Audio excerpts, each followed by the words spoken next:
What's up guys? Welcome back sa channel. Ngayon, pag-uusapan natin ang bagong Oppo A6C.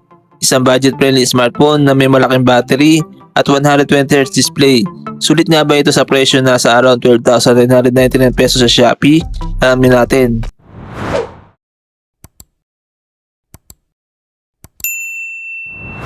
Sa design naman, meron itong IP64 dust and splash resistance, kaya may dagdag na protection laban sa alikabok at mga water splashes. Maganda rin ang build quality nito para sa isang budget smartphone. Pagdating sa display, meron itong 6.75-inch HD Plus IPS LCD panel na may 120Hz refresh rate, mas smooth na scrolling at navigation kumpara sa typical na 60Hz display. Umaabot din ito sa 700 nits typical brightness at 900 nits high brightness mode, kaya mas madali pa rin makita ang screen kahit nasa labas ka. Sa performance naman, powered dito ng Unisoc T7250 processor na gawa sa 12nm process kasama ang Mali G57 MP1 GPU.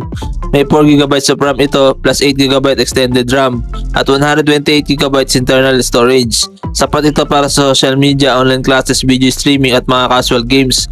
Huwag lang umasa ng sobrang taas na graphics settings sa mabibigat na games. Para naman sa camera, meron itong 13MP main camera at 5MP selfie camera. Sa magandang lighting conditions, makakakuha ka ng decent photos para sa social media uploads.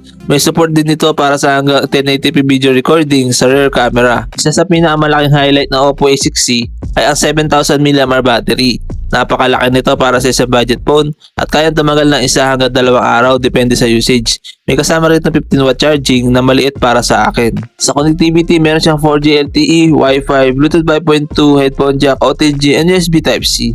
Ngayon, pagdating sa presyo, nasa around 12,999 pesos ito sa Shopee. Pero gaya ng madalas natin nakikita sa online shopping platforms, pwede pa ito bumaba gamit ng vouchers, coins at iba't ibang promo.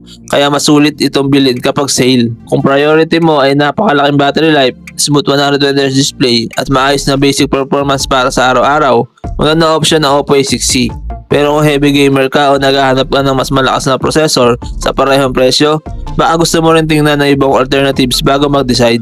Kayo guys, ano masasabi nyo sa Oppo A6C? Sulit ba ito para sa presyo nito?